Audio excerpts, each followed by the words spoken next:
there, you made it to our next to last day.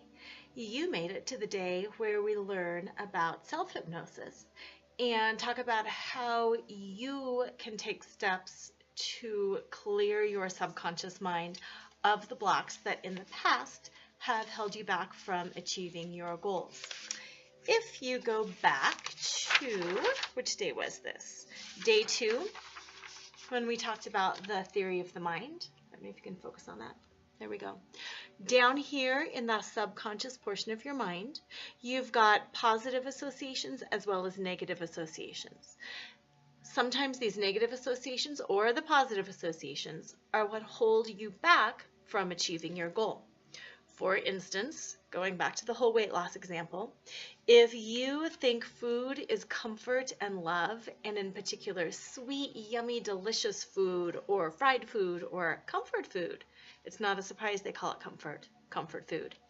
If you think food equals comfort, you've got a positive association towards sweets and mac and cheese and ooey gooey stuff. So when we say eat differently, eat fruits and vegetables, and don't eat cakes and muffins and cookies and pies, what you're asking of yourself is for your subconscious mind to believe that you're no longer worthy of love. And you're not going to do that because who wants to have love taken away? So what we do is we use, as well as some of these other tools, but we use hypnotherapy to remove or to change those little blocks down here to get you to know and understand what's going on. Hey, I can still be worthy of love, and I can still have a fantastic birthday, and I can still have some cake, but I just don't need cake and muffins every day to celebrate my own awesomeness. And we can change that down here. So all of a sudden the conscious desires are aligned with the subconscious portion of the mind. Same thing, you could have a negative association towards fitness. You could think that muscular women are masculine and scary and that you don't want to be masculine and scary. So you've got a negative association. Up here you realize I can be fit and healthy and not be masculine and scary at all, but you still have that subconscious block. So hypnosis is where we open up that filter, we remove the negative things or we make them positive, and we align the conscious desires of the mind with the subconscious portion of the mind. Whether that's removing blocks or adding in new information, it doesn't matter. Today we're going to go over self-hypnosis and how to do that for yourself. Ideally, before you go to bed every night, it would be fantastic just to spend a few minutes in a state of self-hypnosis. Literally, a few minutes is all it takes to start getting that subconscious mind on track. In yesterday's video, I talked about the mental key, the physical key, and the spiritual key. Your mental key is what I said was that a word or series of words that I wanted you to come up with. It's a word or a series of words that has meaning to you based on what it is you're trying to accomplish, and it should be positive, and it should kind of tie into the emotions of how you're wanting to feel and how you're wanting to be.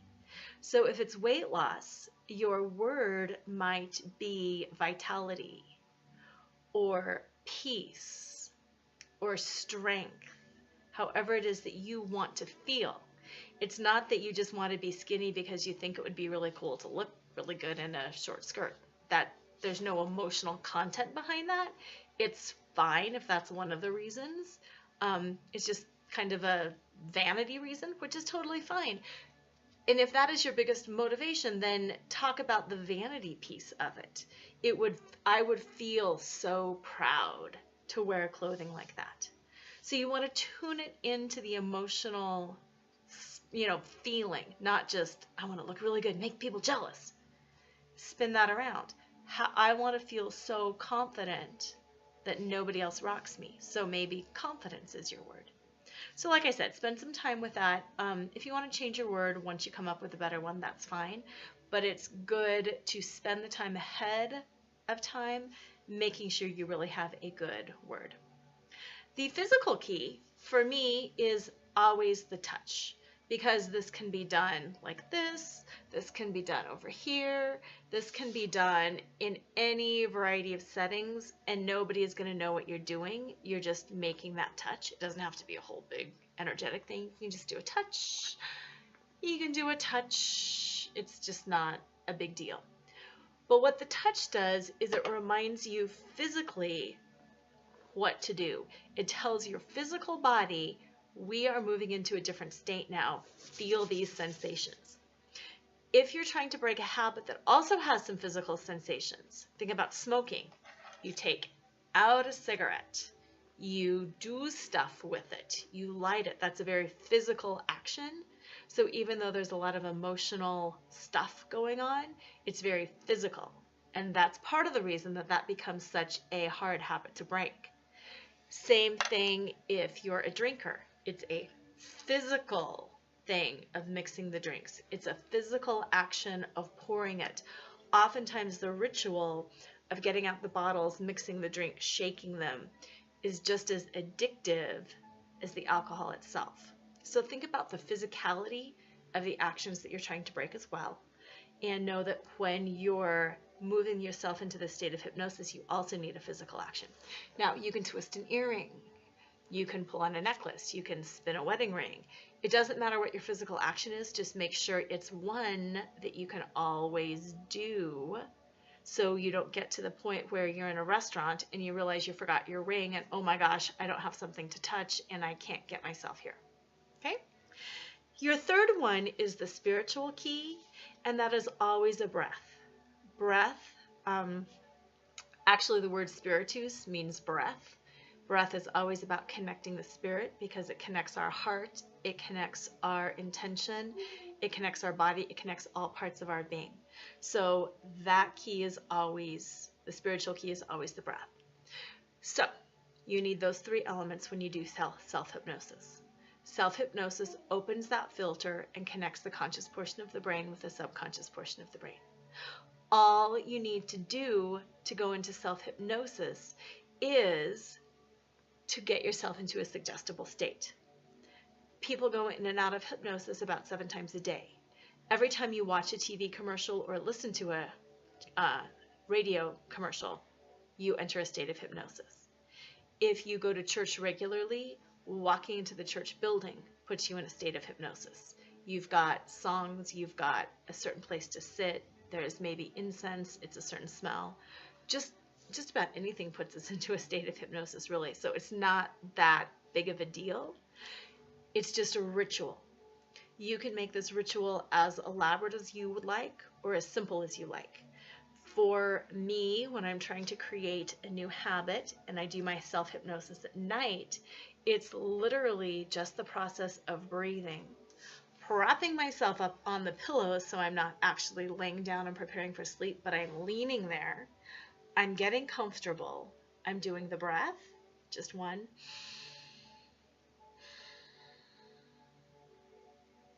I'm doing the touch. And then I'm just repeating my words silently to myself.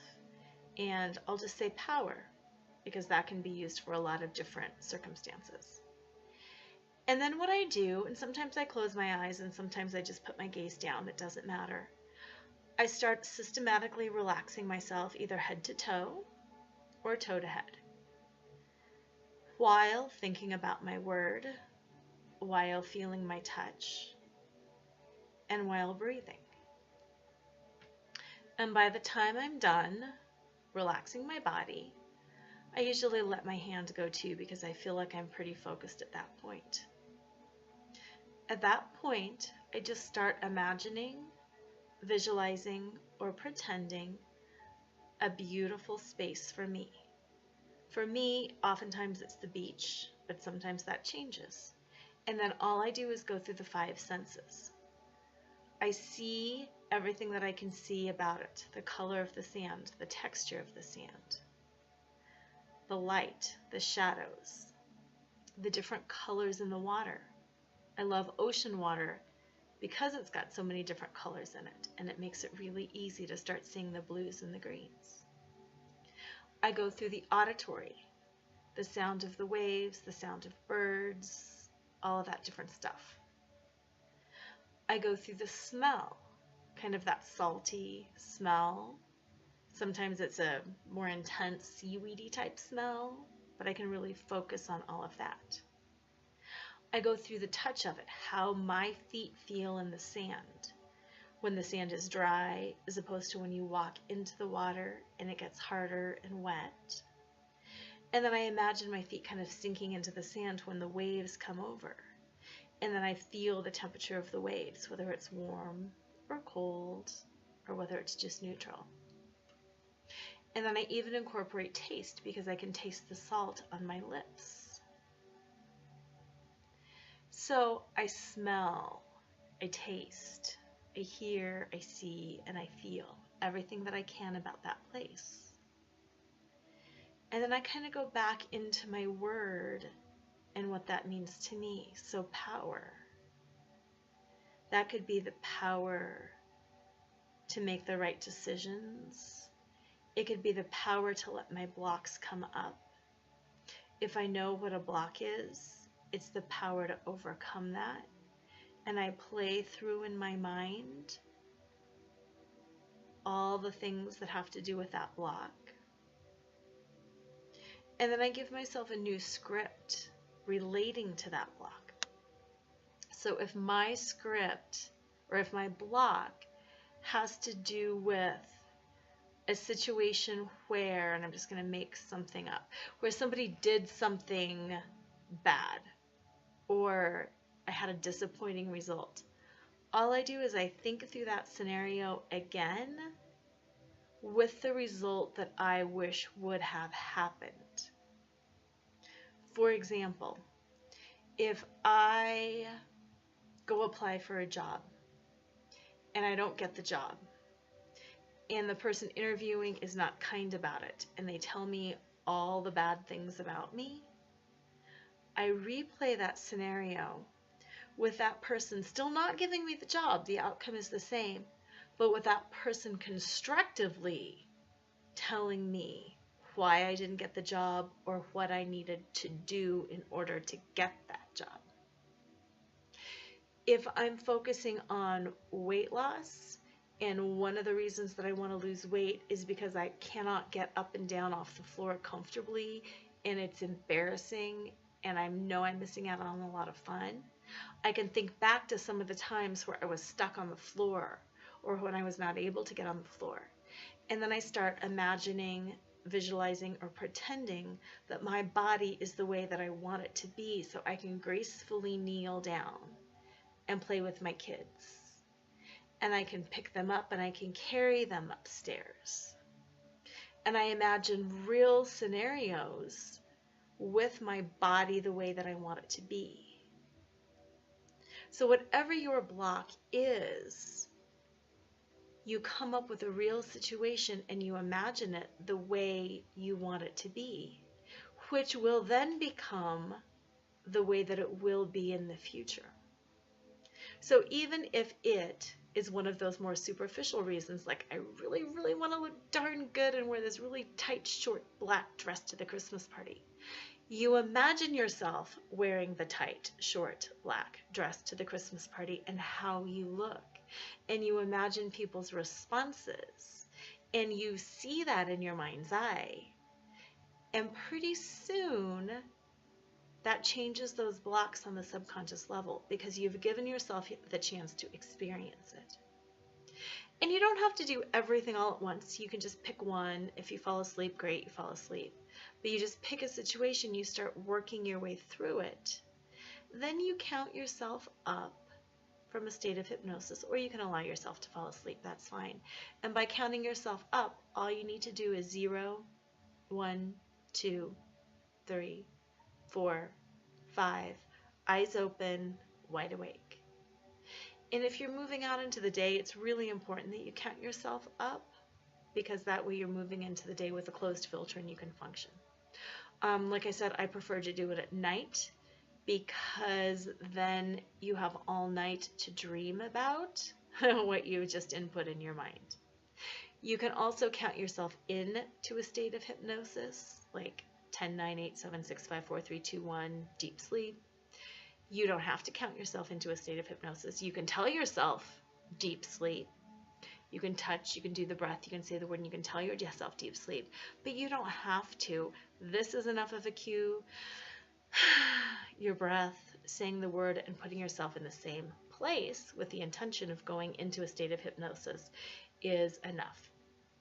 So again, it can take 5 minutes, it can take 20 minutes. You can work on one item or you can work on 3, but I would never work on more than 3. That is how to do a self-hypnosis. And the next thing I'm going to do is I'm going to give you a video of a hypnosis that you can play for yourself repeatedly, and then you can modify it in your own brain and tell it to yourself, or you can just kind of do my little steps that I showed you about relaxing your body head to toe or toe to head, it doesn't matter, finding a beautiful, comfortable spot, sensing that beautiful, comfortable spot with all 5 senses, and then digging into that subconscious mind, finding some of those blocks and just imagining yourself as you wish to be, waking yourself up and moving on about your day. That is it for self-hypnosis. And right now I'm going to go record the full video for the hypnosis, so you will have that. And if you want to do these 2 back to back, you can do that as well. Thanks. See you next time.